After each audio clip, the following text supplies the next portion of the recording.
The Mirror of Thorns. Part 2. The Blood Sonata. The violin burned in my hands, not with fire, but with memory notes rising like smoke from some deep-sealed place inside me. Each bow stroke peeled away centuries of silence, revealing a song I had never finished, one composed in the shadows of broken cities and across ruined stages. Now, in the heart of this tune, it breathed again. And as I played, she listened. Selene remained motionless in her glass coffin, her lips barely parted, her eyelids fluttering with distant dreams. But I knew she heard. The house responded to the melody like a dying organ to its first breathstone groaning, mirrors trembling, candlelight stretching unnaturally across the crypt's walls. The song poured out in fragments, both foreign and familiar, shaped by guilt and longing and the wounds I had never healed. I felt the chamber pull closer, its silence not empty but waiting, pregnant with old truths. When the final note faded, the stillness that followed was not silence. It was breath. Tears fell from the ceiling, not metaphor, not illusion. Actual drops of water, glistening like glass, traced paths down the mirrored walls. The air tasted of salt and blood. From within the casket, Selene stirred. Her arms moved with the precision of someone who had waited a long time to rise. Her voice did not come from her lips, but from the space inside me that still remembered what it meant to ache.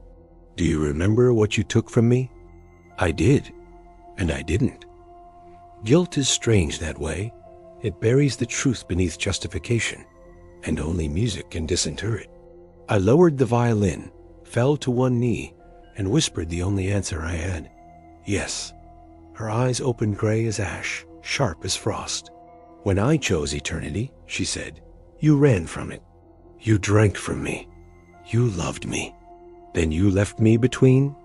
She stepped from the casket with the grace of a queen, barefoot, draped in her mourning gown that now clung to her like mist. The chamber bent toward her, vines blooming along its edges, roses unfurling where none had grown in centuries. Her presence changed the crypt, no longer a prison, but a cathedral. I could feel the mirrors shifting, turning inward, reflecting not images, but memory itself. She reached out, touched my face with a hand that shimmered between life and ghosthood, and I felt the centuries close between us, like a wound scabbing over. You were afraid, she said, her tone not unkind. I nodded. I still am. And still, she whispered, you played for me. She kissed me then softly, sorrowfully. Not out of lust or vengeance, but with the finality of a chapter being closed. The kiss was not long, but it burned through every defense I had. It made me human again.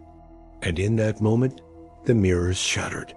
Not into glass, but into roses petals of silver and bone, floating gently down as the crypt's true form revealed itself. This was no simple resting place.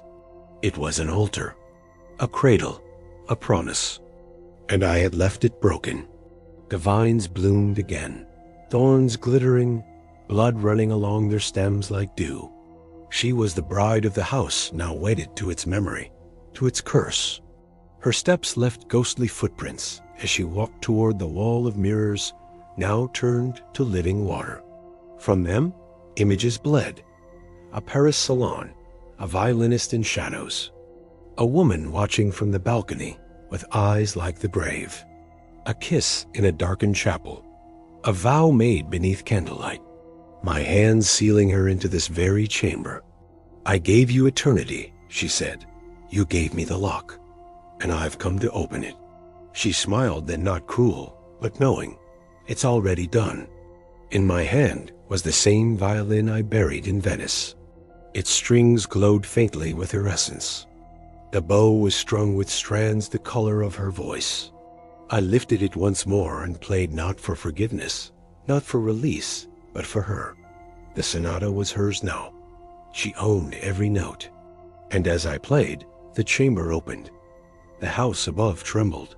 The spirits hidden in its walls rose like forgotten prayers. She lifted her arms, and the dead danced.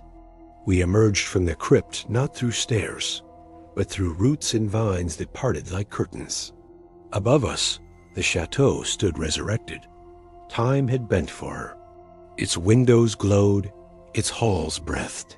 The house had not simply remembered, it had awakened. Every wall whispered her name. We passed through corridors now lined with portraits that watched us with moving eyes. The grand piano in the atrium played itself her theme, now immortal. We reached the ballroom, where ghosts waltzed in infinite sorrow.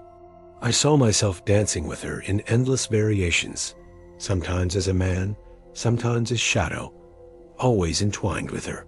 She was everything I had tried to forget. Now, she was all I could remember. "One more vow," she said. I offered her my hand. She pricked it with a thorn.